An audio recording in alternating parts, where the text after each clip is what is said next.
রব্বুল আলামিন বলেন, লাইয়ানাল্লাহু লুহুমুহা ওয়ালা দিমাউহা ওয়ালাকিন ইয়ানালুহুত তাকওয়া মিনকুম। সুবহানাল্লাহ পড়েন। লাইয়ানাল্লাহু লুহুমুহা, আল্লাহ রাব্বুল আলামিন জানাই দিচ্ছেন, আমি রব্বুল আলামিন তোমরা যে কুরবানি করো, এই কুরবানির লুহুমুহা, কুরবানির যে গোশত আছে সেটা আমি রব্বুল আলামিন নেই না। নেই নাকি? ওয়ালা দিমাউহা, এবং কুরবানি করার পরে যেই রক্তটা প্রবাহিত হয় এই রক্তও আমি রব্বুল আলামিন নেই না। আমি রব্বুল আলামিন তোমাদের কুরবানির গোশতও নিই না, রক্তও নিই না।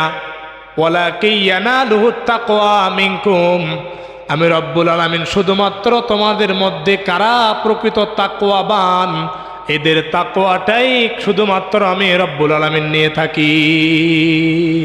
সুবহানাল্লাহ।